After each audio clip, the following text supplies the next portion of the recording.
আজ আমরা দশম শ্রেণীর একটি গুরুত্বপূর্ণ কবিতা নিয়ে আলোচনা করব। কবিতার নাম fable, written by Ralph Waldo Emerson. কবিতাটি শেষ পর্যন্ত দেখো, আমি নিশ্চিত তোমাদের এই কবিতা থেকে আর কোনো ধরনের সমস্যা থাকবে না। আমাদের পরিবারের সদস্য হতে চ্যানেলটিকে অবশ্যই সাবস্ক্রাইব করো এবং বেল বাটনটি প্রেস করে দাও, যাতে এই ধরনের গুরুত্বপূর্ণ ভিডিও তোমাদের জন্য নিয়ে আসতে পারি। কবিতাটি শুরু করার আগে আমরা র্যালফ ওয়াল্ডো এমারসন সম্পর্কে একটু জেনে নেব। র্যালফ ওয়াল্ডো এমারসন ছিলেন একজন আমেরিকান কবি, প্রাবন্ধিক এবং দার্শনিক। তিনি 1803 সালের 25শে মে আমেরিকার ম্যাসাচুসেটস এ জন্মগ্রহণ করেন। তিনি ব্যক্তি স্বাতন্ত্র্যবাদ আর ব্যক্তিগত অনন্তভাবের তত্ত্বকে প্রচার করেন। তার লেখা উল্লেখযোগ্য কার্যগুলি হল কনকার্ড হাইম অ্যান্ড ব্রাহ্মা। 1882 সালের 29শে এপ্রিল 78 বছর বয়সে তার জীবন অবসান ঘটে। এবার আমাদের একটু জেনে নিতে হবে ফেবেল কি, বা ফেবেল কথার অর্থটা কি। ফেবেল শব্দটি এসেছে ল্যাটিন শব্দ ফিবুলা থেকে, যার অর্থ নৈতিক গল্প। A fable is a story that usually uses animals to teach a valuable life lesson or a moral.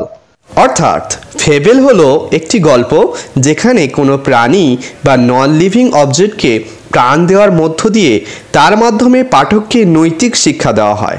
প্রত্যেক ফেবেলের মধ্যে অবশ্যই নৈতিক শিক্ষা থাকবে। এবার আমরা কবিতার রিসাইটেশনটা করে নেব, তারপর কবিতার লাইন বাই লাইন অ্যানালাইসিস করব। The mountain and the squirrel had a quarrel, and the farmer called the latter Little Prig. Ban replied, "You are doubtless very big, but all sorts of things and weather must be taken in together to make up a year and a sphere, and I think it no disgrace to occupy my place. If I am not so large as you, you are not so small as I, and not half so spry.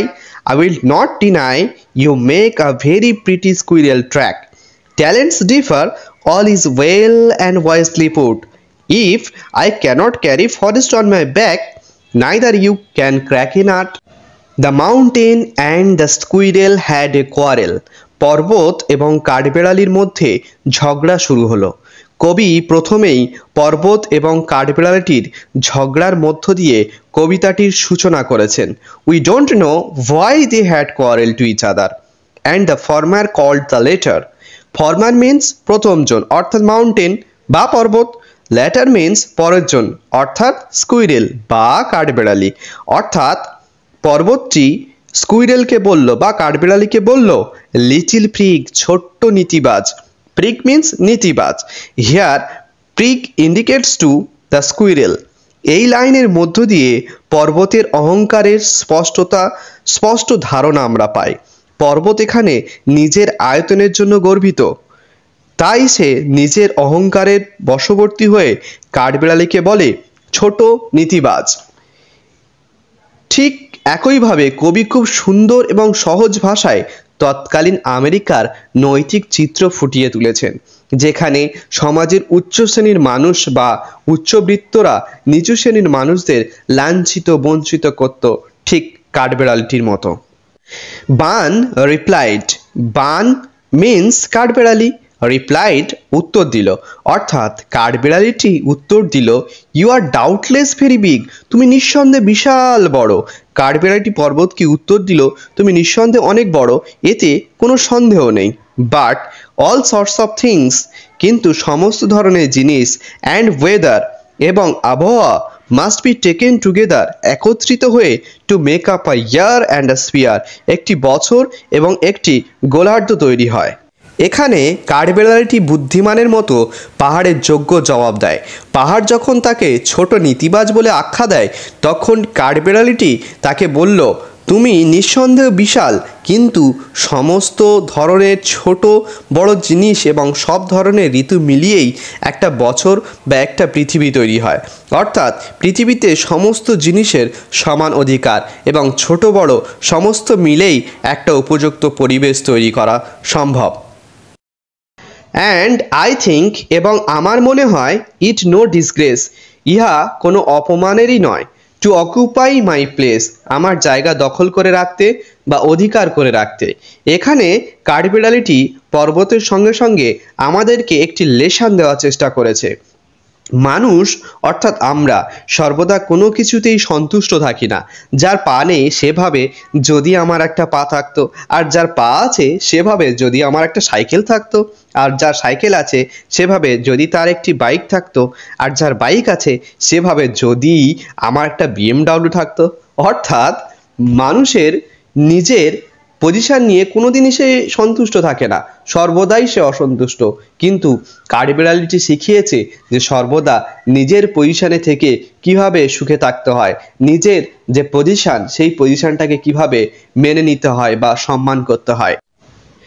If I am not so large as you, যদিও আমি তোমার মতো অত বড় নয়। You are not so small as I, তুমিও তো আমার মতো অত ছোটও নয়। এই লাইনের মাধ্যমে কাঠবিড়ালটি বোঝাতে চেয়েছে যে পর্বত, তুমি বিশাল হওয়া সত্ত্বেও নিজেকে রোদ বৃষ্টি ঝড় থেকে রক্ষা করতে পারো না। তোমাকে বছরের পর বছর একই স্থানে থেকে রোদ বৃষ্টির সম্মুখীন হতে হয়, কিন্তু আমি ছোট হওয়ার কারণে যেখানে খুশি আশ্রয় নিতে পারি। সুতরাং তুমি বড় হলেও আমার মতো সুখী নও। And not half so spry, এবং আমার অর্ধেক প্রাণশক্তি তোমার নেই। স্প্রাই অর্থাৎ প্রাণশক্তি। I will not deny you make a very pretty squirrel track, আমি প্রত্যাখ্যান করতে পারি না যে তুমি খুব সুন্দর কাঠবিড়ালি যাওয়ার রাস্তা তৈরি করে দাও। ট্যালেন্টস ডিফার, ট্যালেন্টস অর্থাৎ প্রতিভা, এবং ডিফার মিন্স ডিফারেন্ট অর্থাৎ প্রত্যেক প্রাণীর প্রতিভা আলাদা আলাদা। যদি সে সচিন তেন্ডুলকারকে বলা হলো যে একটা গান গাইতে, আর অরিজিৎ সিংকে বলা হলো যে ক্রিকেট খেলতে, তারা দুজনেই কিন্তু ব্যর্থ হবে। তাই যার যেমন প্রতিভা তার তেমনই কাজ করা উচিত। All is well and wisely put, সমস্ত কিছু খুব সুন্দর এবং বিজ্ঞতার সঙ্গে দেওয়া হয়েছে। ওয়াইজলি কথার মধ্য দিয়ে কবি এখানে বোঝাতে চেয়েছেন যে ঈশ্বর জানেন কার কেমন প্রতিভা দেওয়া প্রয়োজন, এবং ঈশ্বর অতি বিজ্ঞতার সাথে এই কাজটি সম্পন্ন করেছেন। তার কাছে সবাই সমান, সবাই সবার দিক দিয়েই সেরা। If I cannot carry forest on my back, যদিও আমি তোমার মতো জঙ্গল আমার পিঠে বইতে পারবো না। Neither can you crack a nut, তুমিও কিন্তু একটা ছোট্ট বাদামও ভাঙতে পারবে না। অর্থাৎ আমরা প্রত্যেকের উপর গভীরভাবে নির্ভরশীল। ঠিক একইভাবে সমাজের উচ্চবিত্তরা এবং নিম্নবিত্তরা একে অন্যের প্রতি নির্ভরশীল। কৃষক শ্রেণী যদি ফসল ফলানো বন্ধ করে দেয়, তাহলে উচ্চ শ্রেণীর টাকা থাকলেও তাদের অনাহারে থাকতে হবে।